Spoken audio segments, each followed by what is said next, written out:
She stood in the hospital corridor, one hand pressed against the cold wall for support, the other resting protectively on her pregnant belly. Behind that door, her father lay dying. 3 rooms down the hall, her husband of 8 years was on his phone, smiling at something on the screen. She didn't know it yet, but in less than 48 hours, she would lose everything. Her father, her marriage, and nearly her will to live.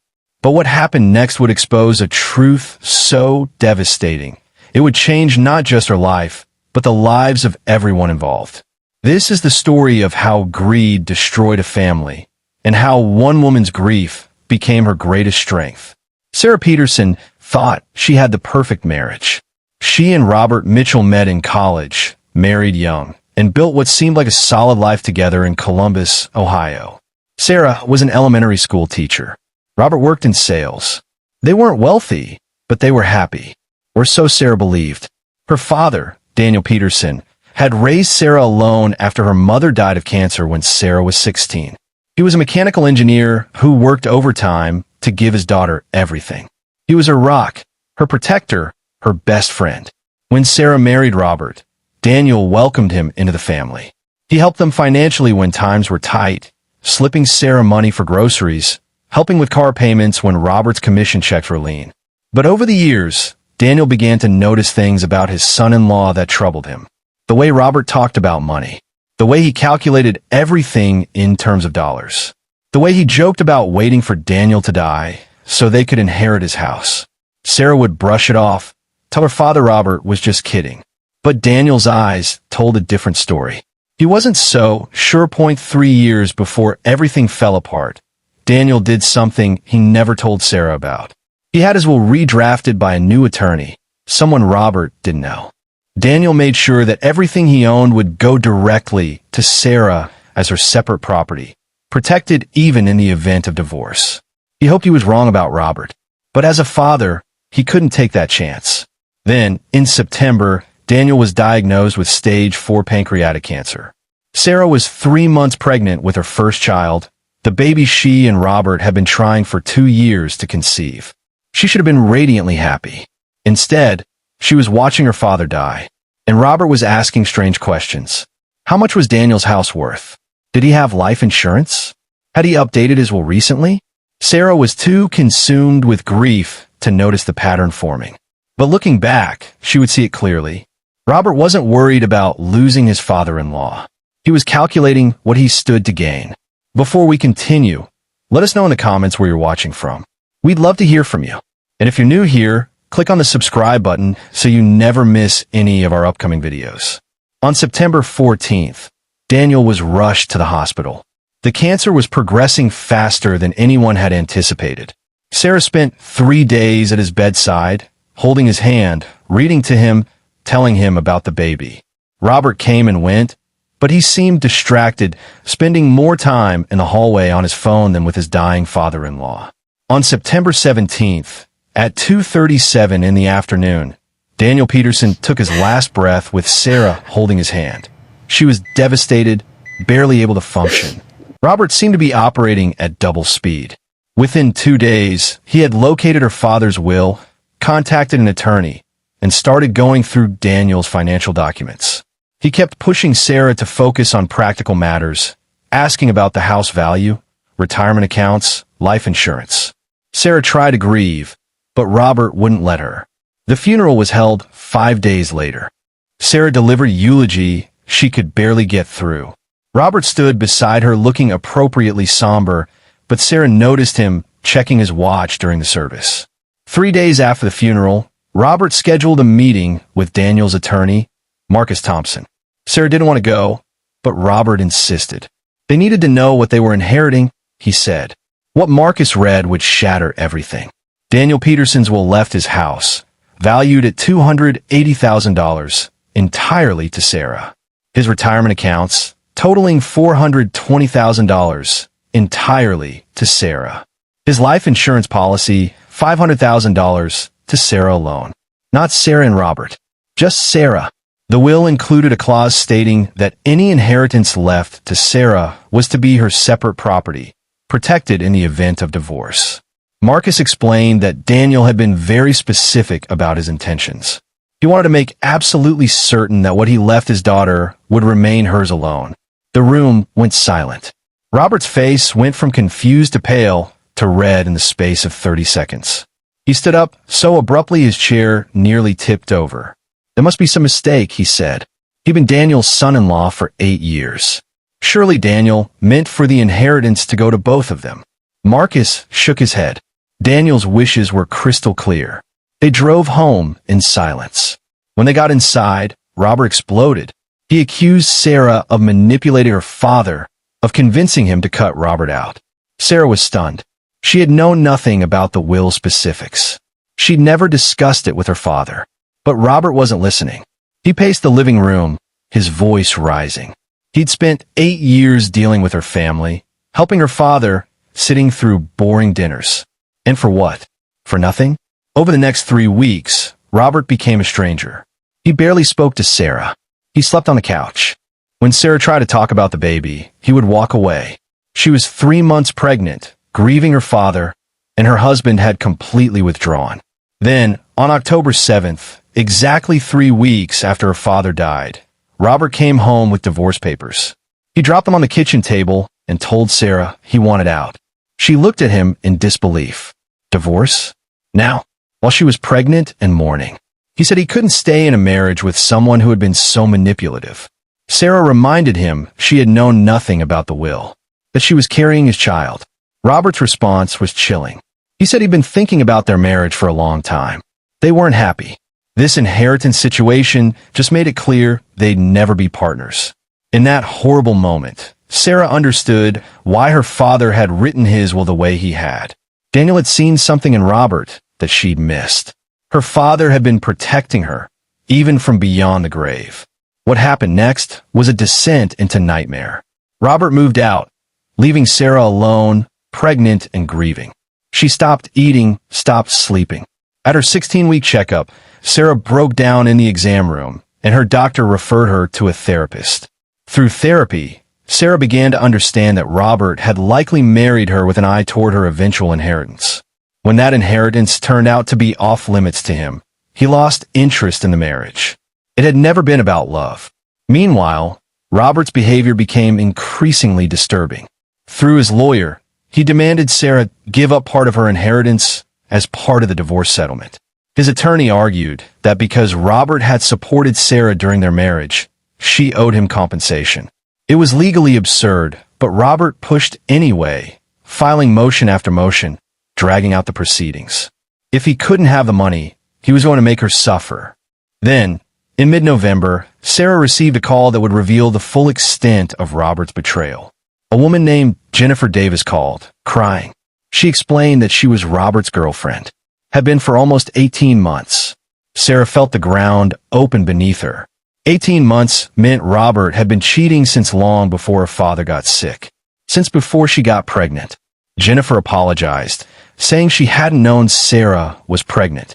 Robert had told her the marriage was essentially over, that a divorce was imminent. He'd painted Sarah as controlling and difficult. All lies. But Jennifer was calling because she discovered something that terrified her. Robert had told Jennifer that he was expecting to inherit millions from Sarah's father. He'd shown her real estate listings for houses they could buy. He talked about quitting his job, starting a business. He'd made elaborate plans based on money that was never going to be his. When a will reading didn't go as Robert expected, Jennifer thought he would return to his wife and child. Instead, Robert became obsessed with finding a way to get that money. He consulted with multiple attorneys looking for someone who would argue he had a right to Sarah's inheritance. Jennifer said his rage about the money had become frightening. She was scared of who he was becoming. Or maybe, she said quietly, this was who he'd always been. Sarah thanked her for calling and hung up. She sat in silence, one hand on her pregnant belly, and felt a strange clarity wash over her. This was who Robert was. This was who he'd always been, and her father had known. But there was something else. Something Sarah had discovered while going through her father's effects. Daniel had left her letters, each labeled for different life milestones. Sarah had been too grief-stricken to open them immediately. But now, she opened the one marked for when you face betrayal. Inside was a letter in her father's handwriting, dated 3 years earlier. Daniel wrote that if she was reading this, someone she loved had betrayed her deeply. He wrote that the betrayal wasn't a reflection of her worth, but of the other person's character. He explained that he'd watched her marriage to Robert and noticed troubling things. The way Robert talked about money, the questions he asked, the way he measured everything by financial value. Daniel wrote that he'd hoped he was wrong about Robert, but as a father, he couldn't take that chance. So he made arrangements to protect her. Daniel wrote that if Robert truly loved Sarah for who she was, these protections would mean nothing. They'd build a beautiful life together. But if Robert was the man Daniel feared, these protections would save her and her children. The letter ended with words that made Sarah weep. You are stronger than you know. You are more resilient than you believe. And you are so loved. Never forget that. No matter what happens, I will always be proud of you. You're my greatest gift in this life. Love forever, Dad. Sarah sat there for a long time, tears streaming down her face. Her father had known. He'd seen it coming, and he'd saved her. The divorce was finalized in late December. Robert got nothing from Sarah's inheritance. The judge wasn't sympathetic to his arguments, especially after Sarah's attorney presented evidence of his infidelity and testimony about his true motivations. Sarah kept everything her father had left her. Robert was ordered to pay child support once the baby was born, but he fought even that, claiming he couldn't afford it. The judge found he'd been hiding money in accounts Sarah hadn't known about, preparing for the divorce long before he served the papers. Sarah moved into her father's house on Maple Street in January. It was hard at first, but gradually she made it her own. She painted the nursery, set up the crib, prepared for her daughter's arrival. Friends from school rallied around her. Her principal visited weekly with groceries. Former colleagues threw her a baby shower. Slowly, Sarah realized she wasn't alone. In February, Marcus Thompson contacted her with one more item from Daniel's will. This one had a clause that'd only be revealed after the divorce was finalized. Daniel had created a trust fund for his future grandchildren, quietly putting money into it for years. The fund was valued at $175,000, designated for educational expenses and major life milestones. Robert could never touch it. The trust was ironclad. A note attached simply said, "Because every child deserves security and every mother deserves peace. I love you both already. Dad." Sarah's daughter was born on March 23rd. She named her Emma Margaret, after her mother and grandmother. When Sarah held Emma for the first time, she thought about her father and the kind of man he had been. Generous, protective, wise. She thought about Robert and the kind of man he was. Calculating, selfish, mercenary. And she thought about the kind of life Emma would have. Not with two parents who loved her, but with one parent who loved her deeply, authentically, without condition.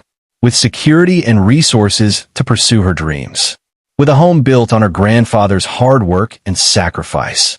Robert came to see Emma once, held her awkwardly for 5 minutes, took a photo, and left.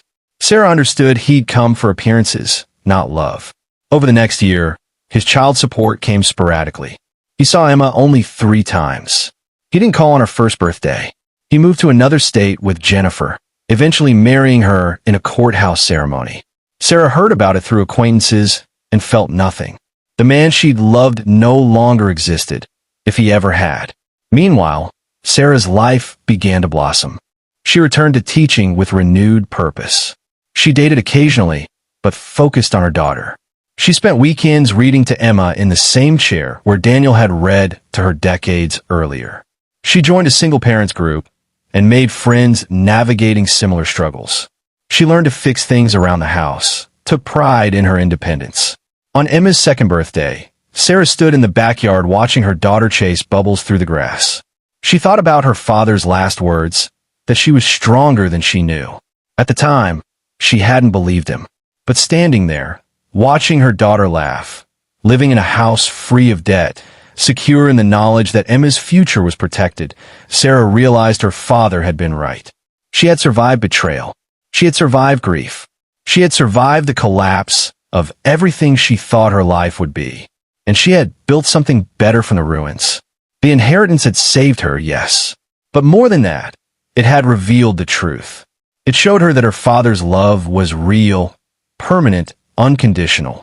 And it showed her that Robert's love never was. That painful truth had set her free. Later, Robert requested to renegotiate child support, claiming financial hardship. His business with Jennifer had failed. Sarah could have fought back, taken him to court. But she chose differently. She agreed to reduce the payments to something he could actually afford. Not because she needed his money. The inheritance had made her financially secure. And not because she forgave him. Some betrayals can't be forgiven, only accepted. She did it because she wanted to be free of him completely. She didn't want years of court battles and anger. She wanted peace. And peace, she discovered, was worth more than money ever could be. This story raises questions we all face. How do we know when someone loves us for who we are versus what we can provide? How do we protect ourselves when we can't see the truth about those closest to us? Sarah's father saw something she couldn't see. He recognized Robert's interest might not be pure, and he did something about it quietly, in a way that would only matter if his suspicions proved true. What do you think? If you were in Daniel's position, would you have done the same? And if you were Sarah, would you have seen through Robert earlier, or was love too blinding? Here's the real question. What would you do if you discovered someone you trusted completely had been using you for financial gain? Could you walk away? Could you rebuild? Sarah learned that real love doesn't measure value in dollars. Real love doesn't calculate what someone might inherit. Real love doesn't abandon you when you're grieving, pregnant, and vulnerable. Real love looks like a father who protects his daughter even after he's gone. It looks like holding your baby in the middle of the night, knowing you're giving her security and unconditional love that no one can take away. The betrayal you experience is not a reflection of your worth. It's a reflection of the other person's character. If you're facing something similar, seek help. Talk to a therapist, a lawyer, a trusted friend. Don't suffer in silence, trying to fix someone who doesn't want to be fixed. Robert made his choice. Sarah made hers. And in the end, the right choice always becomes clear. If this story made you think about your own relationships and the people you trust, subscribe so you never miss stories like these. Stories about real people facing real struggles. Stories that challenge us to think deeply about love, family, trust, and the courage it takes to start over. Next time, we'll explore another journey through heartbreak and healing. Until then, hold the people who truly love you a little closer. And never forget that your worth is not determined by who stays or leaves, that it's determined by how you rise after the fall. Subscribe for more.